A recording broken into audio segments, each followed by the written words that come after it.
नमस्कार मित्रों।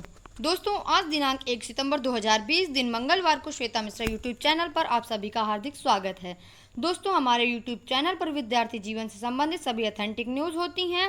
सभी ऑथेंटिक न्यूज़ के लिए श्वेता मिश्रा यूट्यूब को like, subscribe, share and comment करें। ये ऑथेंटिक न्यूज़ विद्यार्थी जीवन के लिए अति महत्वपूर्ण एवं हितकारी होती हैं। हमारे चैनल में विद्यार्थी जीवन से संबंधित सभी मुद्दों को भी ध्यान में रखा जाता है।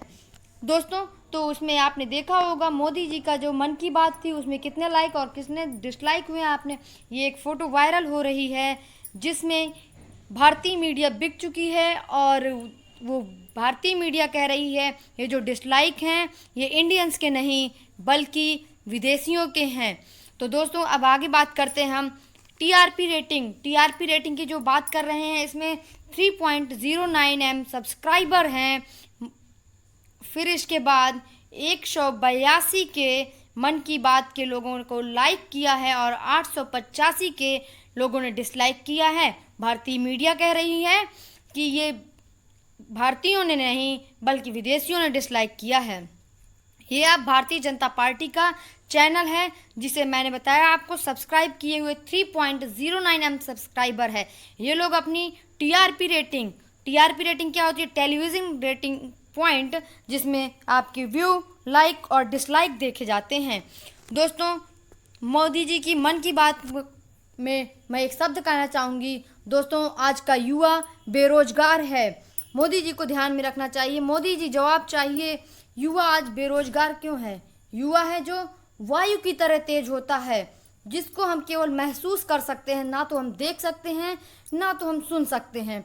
इसके बाद मन की बात, मोदी जी वायु के साथ नहीं युवा के हाथ सही। यदि हम युवा को उल्टा कर दें तो वायु बन जाता है और वायु को उल्टा कर दें तो युवा बन जाता है। दोस्तों, अब हम आगे चलते हैं।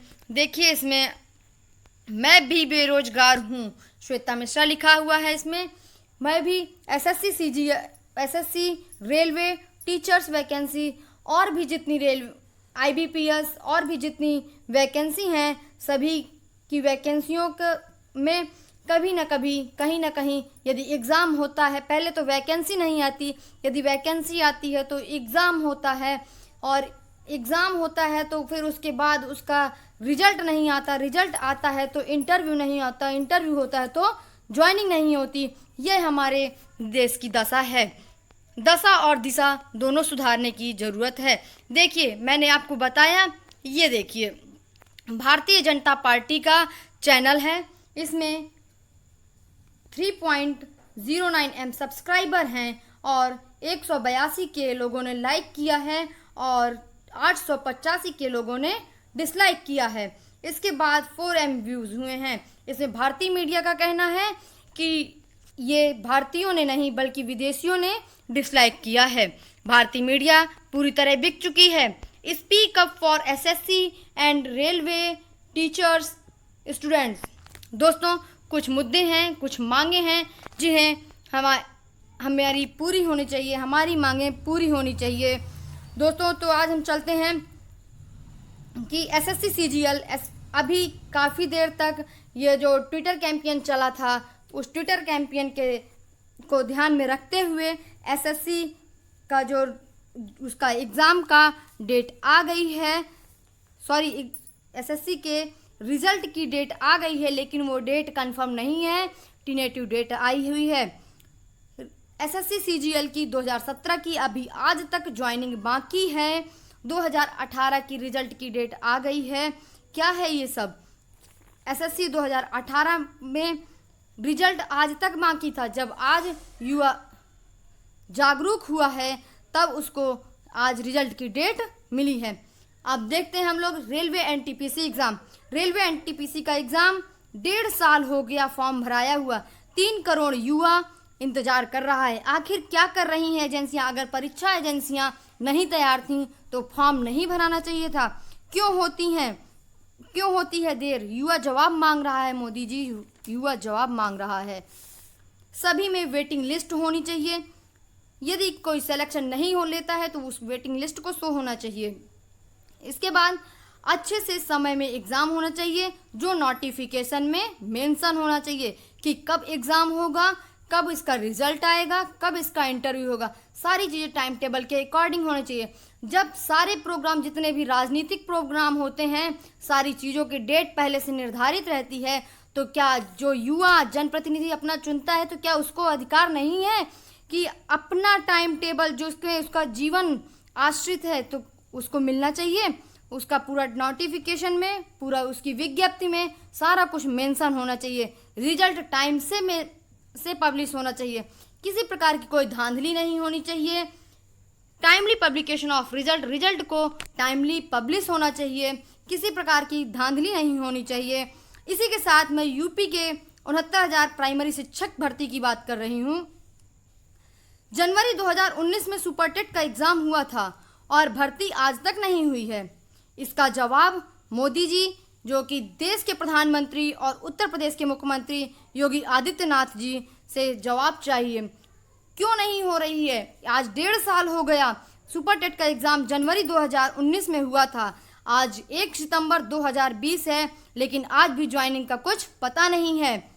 इसके बाद हम आगे चलते हैं। आखिरकार कब तक युवा को संघर्ष करना पड़ता है, कितने दिन तक वो करेगा? इसके बाद हम आपको बायोलॉजी की यूपी टीजीटी की वैकेंसी लगातार ख़त्म की जा रही है। आप देखिए, इसके पहले जो टीजीटी की भर्ती आई थी उसमें हाई कोर्ट ने आदेश दिया था कि आप इसको 3 महीने के अंदर कराएं।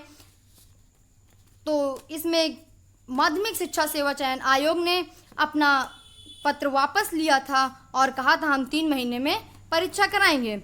इसके बाद यूपी टीजीटी में बायोलॉजी के पद क्यों हटाए जा रहे हैं? क्या बीएससी व बीएड की डिग्रियां जो हैं वो किसी कबाड़ी को बेची जाएंगी? कबाड़ी से बात की जाएगी? अगर बायोलॉजी जैसे सब्जेक्ट नहीं था तो कक्षा 10 से उसको हटा देना चाहिए बायोलॉजी जैसे सब्जेक्ट को। क्यों नहीं आप बायोलॉजी का अधिवेशन मंगा रहे हैं? क्योंकि नहीं 2016 के एग्ज़ाम की डेट और ना ही 2016 के एग्ज़ाम की डेट घोषित हो रही है। वैकेंसी कब से आ रही है? पेपरों में आप देखेंगे रोज़ वैकेंसियाँ आती हैं, लेकिन वो तो वैकेंसियाँ बिल्कुल एकदम सपने की तरह होती हैं कि जैसे सपने में कोई वैकेंसी देख लेता हो। पेपरों में और यूट्यूब में हर रोज़ वैकेंसियाँ आती हैं, लेकिन वह वैकेंसी सत्य में कभी नहीं आती है। इसी प्रकार अगर मैं बात करूं कि चुनाव की, यदि 1.5 साल पहले चुनाव हो जाए और उसका परिणाम 1.5 साल बाद आए तो क्या गुजरेगी आप पर? जवाब दीजिए। केंद्र सरकार और राज्य सरकार जवाब दे। क्यों नहीं ये जो युवा वर्ग है, क्यों इसको इतना, युवा वर्ग दर दर की ठोकरें खा रहा है, दर दर भटक रहा है। कहीं आज अनशन कर रहा है, तो कहीं ट्विटर कैंपेन चला रहा है, तो कहीं धरना दे रहा है। ये सब क्या है?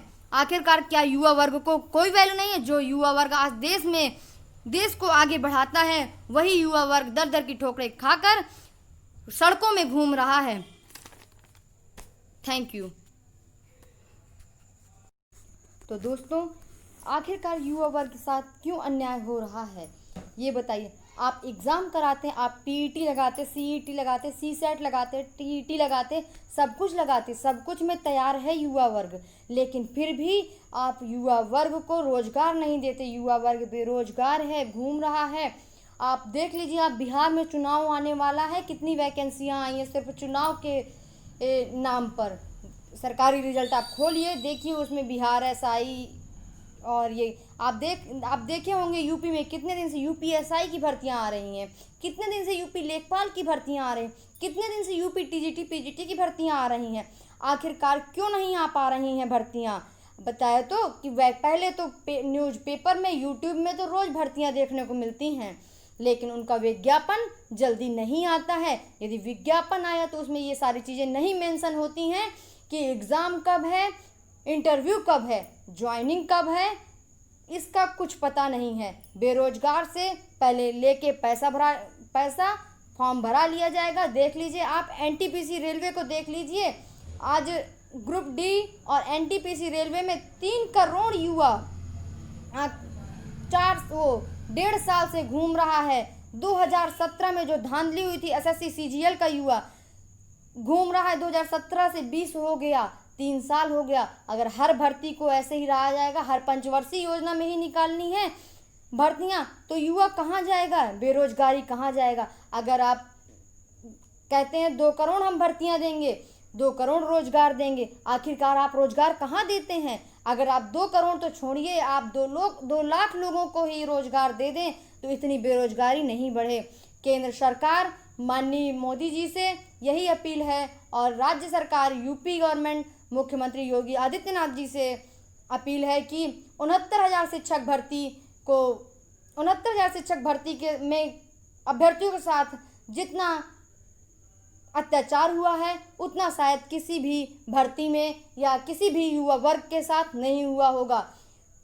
कहीं सुप्रीम कोर्ट तो कहीं हाई कोर्ट, तो कहीं उत्तर कुंजी मुद्दा, तो कहीं एमआरसी मुद्दा, तो कहीं SC ST का कोई मुद्दा, तो कहीं मेरिट लिस्ट का मुद्दा। 69,000 भर्ती एक ऐसी भर्ती है जिसमें मतलब फॉर्म भरने से लेकर के ज्वाइनिंग तक इतने मुद्दे आए कि आप सोचना ही बंद कर दें। अब तो युवा वर्ग हार करके 69,000 भर्ती के मामले में सोचना ही बंद कर दिया। सभी अभ्यर्थियों से मेरी यही अपील है कि ट्विटर कैंपेन चलाकर माननीय सुप्रीम कोर्ट में कहा जाता है कि 3 महीने से ज़्यादा नहीं रखते हैं, ज़्यादा दिन सुप्रीम कोर्ट में कोई भी जजमेंट नहीं रखा जाता है। 24 अगस्त से ये 1 महीने हो गया, इसके बाद ये दूसरा महीना शुरू हो गया। 24 जुलाई को जजमेंट रिजर्व किया गया था, आज तक उस जजमेंट का कोई पता ही नहीं। कहीं भी उस जजमेंट का कोई काज लिस्ट में अभी तक फ़िलहाल कोई सुनवाई नहीं है। तो माननीय योगी जी से यही अनुरोध है कि 69,000 शिक्षक भर्ती मामला का 69,000 भर्ती मामला का रिजल्ट और उसकी ज्वाइनिंग कराई जाए और युवा वर्ग को अधिक परेशान ना करते हुए समस्त युवाओं की मांगें पूरी की जाएं। Our exam our right. Thank you.